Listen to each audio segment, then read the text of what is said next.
Mpendwa mtazamaji, siku ya Jumamosi, karibu katika tafakari ya neno la Mwenyezi Mungu tunalolipata kutoka katika Injili ya Marko sura ile ya 6 aya ya 30 hadi ya 34. Nitaisoma. Mitume walikusanyika mbele ya Yesu, wakampa habari za mambo yote walioyafanya na mambo yote walioyafundisha. Akawaambia, njoni ninyi peke yenu kwa faraga, mahali pasipokuwa na watu, mkapumzike kidogo. Kwa sababu walikuwako watu wengi wakija wakienda, hata haikuwapo nafasi ya kula. Wakaenda zao faraga mashuani, mahali pasipokuwa na watu. Watu wakawaona wakienda zao, na wengi wakawatambua, wakaenda huko mbio kwa miguu toka miji yote, wakatangulia kufika. Naye aliposhuka mashuani, akaona mkutano mkuu, akawahurumia, kwa sababu walikuwa kama kondoo wasio na mchungaji. Akaanza kuwafundisha mambo mengi. Neno la Bwana. Sifa kwako, e Kristo. Mpendwa mtazamaji, Yesu Kristo alipowatuma wale mitume 12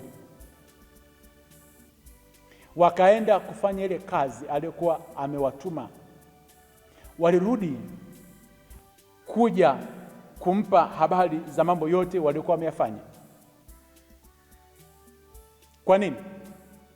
Walirudi kwa bwana wa kazi aliyekuwa amewatuma ile kazi. Hawakutaka kwenda kuchukua utukufu wa yale majukumu ambayo walikuwa wamepewa. Tunajifunza kitu gani katika safari ya maisha ambayo uko nayo? Ukitoka asubuhi umeenda kufanya majukumu mbalimbali huko, jioni kirudi, nenda kwa Yesu, kakae, mweleze yote uliyoyafanya. Umefanya vizuri, mwambie mwenzako, Yesu, nimefanya vizuri, nakushukuru. Umeanguka, mwambie Yesu, nilipokuwa naenda kule kwenye ile kazi nimeanguka, sikufanya vizuri, nimekosa mimi. Mweleze Yesu. Uaminifu wa kurudi kwa Yesu ambaye ni bwana wa kazi. Na hii itakupatia nguvu kubwa sana katika siku zinazofuata. Unaweza ukapenda kufanya kazi za Yesu alafu ukamwacha bwana wa kazi, ukashindwa kuja kumweleza yale yote, kujikusanya mbele za Bwana. Tafuta muda angalau saa moja kila siku, kaa peke yako, chukua neno la Mwenyezi Mungu, kaa mbele ya msalaba, mweleze Yesu furaha zako, huzuni zako. Yeye anachukuliana nasi katika mizigo yetu, atakuponya nyakati hizo. Nyakati za ukimya ndio ambazo Yesu anatuponya.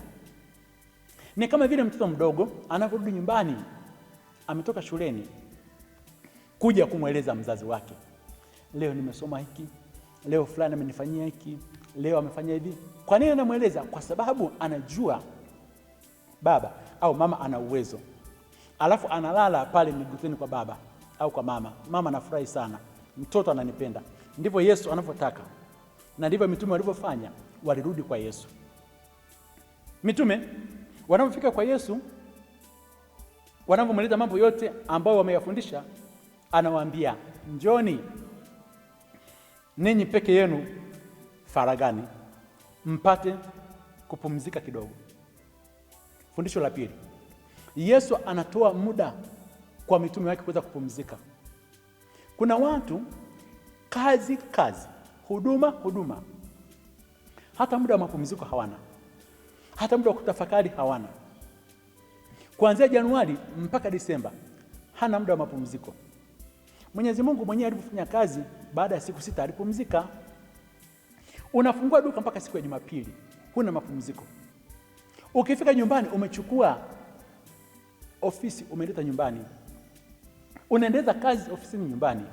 Pumzika, pata muda wa mapumziko, pata muda wa kuwa wewe peke yako. Angalia, Yesu amesema njoni ninyi peke yenu faragani. Pata muda wa faraga. Akili yako ijitenge na mambo mengine ya kidunia. Kama Yesu, Yesu alijua kuthamini muda wa mapumziko. Sembuse na wewe uwe na muda wa mapumziko. Wameenda faragani kupumzika huko, watu wakawafuata. Walivyowafuata, Yesu anawaona, anawaonea huruma. Walikuwa ni kondoo wasiokuwa na mchungaji. Na habari hii ya kondoo wasiokuwa na mchungaji yalikuwa ni maombi ya Musa. Alisali katika kitabu kile cha Kutoka, akasema, Mwenyezi Mungu anakuomba nitakavyoondoka, hawa wana wa Israeli uwapatie mchungaji, wasije kuwa ni kondoo wasiokuwa na mchungaji. Watu walikuwa wanahangaika na magonjwa, wanamwendea Yesu. Akawa na huruma, aliwaonea huruma. Ikabidi picnic ivunjike. Yesu Kristo akaingia kuweza kuwahudumia hawa waliokuwa wanahangaika. Yesu ni mwenye huruma. Angalia Yesu tukimwendea, hata kama alikuwa katika mapumziko atatuhudumia tu. Hata kama alikuwa katika huduma atatuhudumia. Fundisho kwa ajili ya wale ambao ni wahudumu wa neno la Mwenyezi Mungu, ni wahudumu. Kuna kipindi unaweza kuwa katika mapumziko, umesikia mtu anakuja ni mgonjwa, mtu anahitaji maungamo. Unasema waambieni ninapumzika. Hapana. Ni kondoo wasiokuwa na mchungaji, tuwahudumie. Na Yesu anawahudumia kwa kuwafundisha. Kwa nini anawafundisha? Kwa sababu watu wangu wanapotea kwa kukosa maarifa. Aliamua kuweza kuwafundisha neno la Mwenyezi Mungu, kuwajaza. Na watu walipofundisha neno la Mwenyezi Mungu wengi walipona. Tutumie muda kuweza kuwafundisha neno la Mwenyezi Mungu. Watu wamjue Yesu Kristo, wajue uwezo wake, wajue nguvu zake, na katika hilo watapona. Akubariki na kulinda Mungu Mwenyezi, Baba na Mwana na Roho Mtakatifu. Amina.